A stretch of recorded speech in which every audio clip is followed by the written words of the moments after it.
Charlotte, for another live street teaching on the spirit and power behind Yahweh Shai. First and foremost, we want to start by giving all praise, glory, and honor to Yahweh, Ba'ashem, Yahweh Shai, Ba'ashem, B'kakodash. Double honors to the elders, the apostles, the great millstone, well and teach well, and peace and blessings to the hopeful life, pushing this word with all truth, righteousness, and sincerity. Shalom. Shalom. Continuing off on the second Ezra, chapter 13, verse 43. And they entered into the Euphrates by the narrow passage of the river. For the Most High then showed signs for them, and he'll still the flood. So the Lord allowed for the northern kingdom to make that voyage down the tip of Africa through the horn of Africa down to the tip, and then they split off into the Atlantic, into the Americas. But it said that the Lord showed signs, because when you look up into the tribe of Issachar, the so-called Mexicans, they were actually blessed to be like the astrologers of our nation. They had a deep connection of understanding the stars and how everything worked, and the Lord was with them. That's why I said that he held back the floods, meaning that the Lord, he kept the water still so that they could make that passage safely.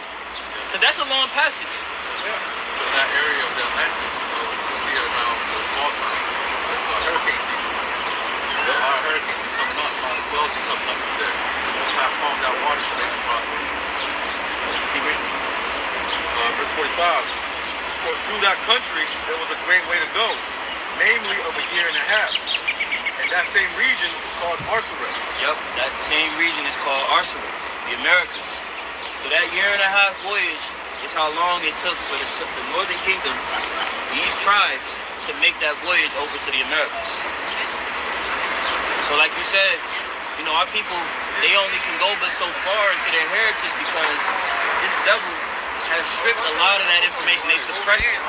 You know, they showed you what they wanted to show you, but as far as anything else, they hid it from you because, like the brother had mentioned, the name of the Heavenly Father and His Son, that's the vital importance. So with that happening, you mentioned they didn't necessarily strip the religion. That's what you guys said, correct? The belief, right? But it's a proper understanding to have. See, we live in a world where they tell you you can believe anything, but that's not what the Lord is okay with. The Lord, you have one power. You know, just like how you got a socket. If I have a plug and I plug it into a socket in America, it's going to fit. I can't put that same socket, I can't fit it in Africa or Britain because the sockets are different. That's how it is with the nation of Israel. We're fit to go into a specific power source in order to function properly. We got all these different powers, and how we all your ancestors started sinning. Your ancestors, they came over. They was righteous at first, and then they turned wicked. They started sacrificing on the temples, and so forth. You may know something. And Most High, it's like the northern kingdom, the southern kingdom. We started sinning. When we started sinning, we started from our power, and Most High said, "You damn devil out." You see what happened? Damn white man. Elaborate on the sinning though. What did you say wrong? Okay. Somebody hold Deuteronomy 28. Are you saying like we started creating religions? We started to commit idol worship and adultery. We pretty much started to go against the law, statutes, and commandments of the our beginnings. Right. We have 613 laws that we were set to abide by. Right. Our nation could never do it in perfection, but the Lord was always forgiving. Right. But we got to a point where we were pretty much abased in wickedness. Right? We pretty much forego our path of righteousness to cleave unto idols, to cleave unto these various types of practices that actually go back to heathen customs. And the Lord despised that. I get this real quick. Daniel chapter 9 verse 11, it says, "Yea, all Israel have transgressed thy law." What the law, statutes, and commandments of the Most High broken. So we'll put down in the book. It says, "Even by departing, that they might not obey thy voice. Therefore the curse," we're going to read the book of Deuteronomy chapter 28, "the curse is poured upon us, and the other in the oath that is written in the law of Moses, the servant of the Most High, because we have sinned against him." And at the time of Moses, our nation made a covenant with the Lord, to where he gave us a set of laws that we were to abide by. And with that, he gave unto us curses if we broke them, and blessings if we abided by them. Right? And we entered into that harmonious agreement with the Lord, only this nation. That's why, as the brother's going to read, it details a slew of curses that fit only these people on this sign. This will be as a sign of the scriptures. Because you look at our people on this sign, it's like, damn, like they just can't catch a break because of our disobedience. Matter of fact, start at 14. Chapter 28, verse 14. Thou shalt go aside any other words which I command thee this day, to the right hand or to the left. So I can go after other gods and serve them. Right, so this is what the Lord was telling us not to do. And us being a stubborn, stiff-necked people, like the scriptures say, we did whatever the hell we wanted to do. Right? Because that's always been the problem with our people, is that we've been stiff-necked, hard-headed. Because, well, I can do what I want to do. That's the notion of our people, unfortunately. To this very day. Here it is, we in the year of 2023, and our people are still tapping into idolatry, witchcraft, sorcery, all types of shit. And that's not what we're supposed to do. The Lord telling us this. Keep reading. Book of Deuteronomy chapter 28, verse 15. Now we're about to get into all the things that would happen to these people if they did so. Deuteronomy chapter 28, verse 15. It shall come to pass, thou wilt not hearken to the voice of the Lord thy power, to observe all his commandments and statutes which I command thee this day, and all these curses shall come upon thee and overtake thee. Right, these curses would overcome us and overtake us. Because what these curses were, can you jump to the point where it mentions that it would be a sign? Because these curses that we did, it was fit for us. Because we went off.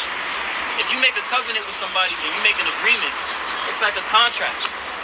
That contract outlines blessings if you do what you're supposed to do within the parameters of that contract. But if you step out of it, you're subject to all of these curses. This is the book of Deuteronomy chapter 28, verse 46. But they shall be upon thee for a sign and for a wonder. They shall be upon thee for a sign and a wonder, because these people on this sign are cursed nations. These people are a cursed nation because of their disobedience, because of their stiff-heartedness, right? And it will be a sign and a wonder, because you look at these people on this sign across the globe, wherever they go, they're always afflicted. They always have something going on, and they have no true sovereignty, like we were speaking about. Here it is, 2023. People are called Black, Hispanic, Native American, all titles and bywords and proverbs. Did you jump to that too? That would actually be curses. Being called something other than your nation is a curse. We're gonna prove it. This is the book of Deuteronomy chapter 28, verse 46. And it shall stop. And the Lord shall bring thee and thy king, which thou shalt set over thee, into a nation which neither thou nor thy fathers have known. Right, speaking of America. And there shalt thou serve other gods, wood and stone. Yup, and that's what our people do. Here it is, we've been put into captivity, and our people still are in this spirit of disobedience, committing adultery, idol worship, following after these heathen customs, worshiping false gods. Keep reading. And thou shalt become an astonishment, a proverb, and a byword. These people became an astonishment, a byword, and a proverb, meaning that they were called by other names, other titles. Because, again, when you break down the meanings of these words that our people go by, it's actually disrespectful for somebody to say that you're black. That means you're void of light. When somebody says you're Hispanic, like I just brought out the etymology of that word, it means pertaining to Spain. Who were you before the Spaniards conquered you? You see what I'm saying? Who were you before they decided to slap the title of Guatemala, right? All these different other nations and titles. Native American, those are our brothers as well. America is surnamed after Amerigo Vespucci, but yet these people were already native to their land. but they had to get their whole identity stripped from them because of our disobedience. That's why in the time we're in right now, the Lord is awakening a remnant to come back to serve him in truth and sincerity, because the Lord is preparing to deliver his people from this place. We have no other hope but the Lord. It's proven, tested. Everything. Somebody hold Isaiah 42 when it mentions produce thy cause. I believe it's Isaiah 42, 41, the water. Our people have proved they tried everything, bro. Our people have tried to tap in with any type of belief or practice to try and lift themselves up out of this state of captivity. But you only get but so high, because these curses are linked to our people.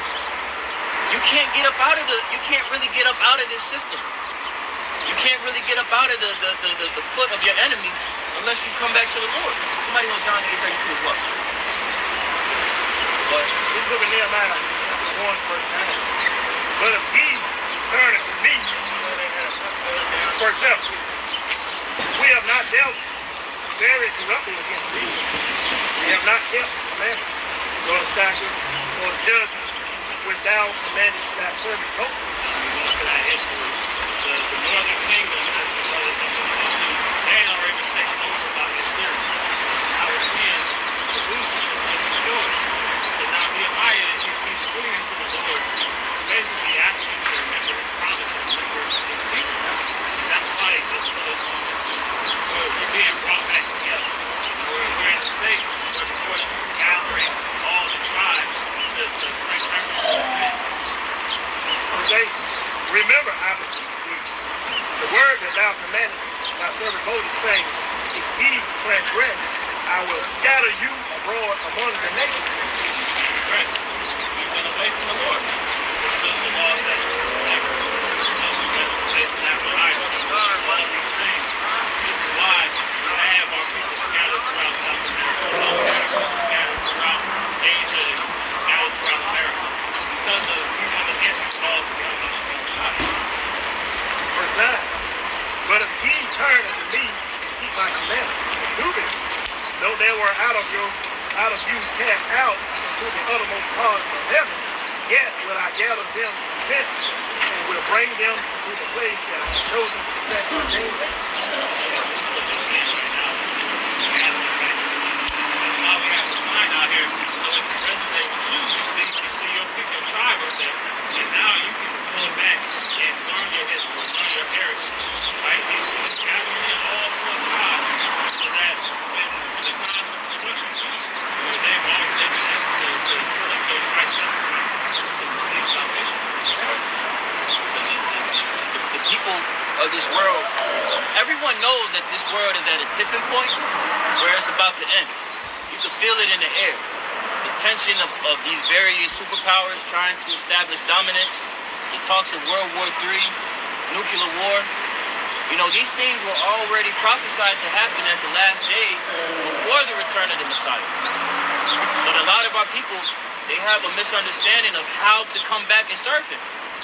It's a proper way, as the brother said, to come back and put up those righteous sacrifices. And the first step is coming back to who you are. Alright, so like, I'm about to sound stupid here. If I was British, what do I fit? It's really the spirit, because you gotta understand, that's a great question. When you had our people scattered throughout the earth, that's a diaspora. So the tribes, they did not only go to America, they primarily went to America because America was to be our captivity. But they also were scattered to various parts of the world. So you had with the diaspora, even with the northern kingdom, you had those people put on slave ships and sent over to Britain, right? Sent over to Europe, sent over to Asia. Because it's not just the transatlantic slave trade. You had the trans-Saharan trade, sub-Saharan trade, the Dutch trade. So it was a global enterprise of the trades, of the tribes being moved around to various nations. But ultimately, it's the spirit that quickens and resonates with us. Because you have brothers all across the globe that are preaching this word. You got brothers in Italy, brothers in the UK, brothers in Australia, Germany, Asia, Holland. Like, there's brothers all over the place. Right. And it all stems from this tribe chart. This tribe